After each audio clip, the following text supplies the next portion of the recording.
உச்சநீதிமன்றம் வரை சென்று மண்ணை கவ்விய திமுக அரசு. தமிழ்நாட்டில் நாமக்கல் மாவட்டத்தில் நடந்த பரபரப்பான கிட்னி முறைகேடு விவகாரம் திமுக அரசின் மீது கடுமையான குற்றச்சாட்டுகளை எழுப்பியுள்ளது. ஏனெனில் இந்த மோசடியில் திமுக எம்எல்ஏவுக்கு சொந்தமான திருச்சி மருத்துவமனை தொடர்புடையதாக தகவல்கள் வெளியாகியுள்ளன.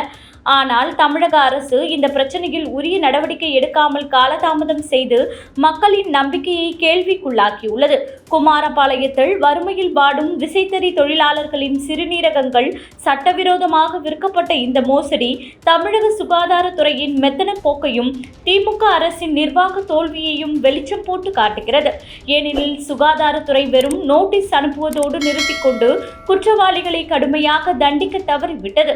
உயர்நீதிமன்றத்தின் உத்தரவின் பேரில் சிறப்பு புலனாய்வு குழு அமைக்கப்பட்ட போதிலும் தமிழக அரசு உச்சநீதிமன்றத்தில் மேல்முறையீடு செய்து விசாரணை குழுவில் தங்கள் விருப்பப்படி அதிகாரிகளை நியமிக்க வேண்டும் என வாதிட்டது.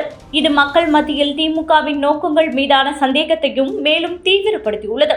உயர்நீதிமன்றம் காவல்துறை மீது வைத்த குற்றச்சாட்டுகளை நீக்கிய உச்சநீதிமன்றம் விசாரணை குழுவை மாற்ற மறுத்துவிட்டாலும் திமுக அரசு இந்த விவகாரத்தில் வெளிப்படையாக செயல்படவில்லை என்ற குற்றச்சாட்டு மக்களிடையே வலுவாக எழுந்துள்ளது.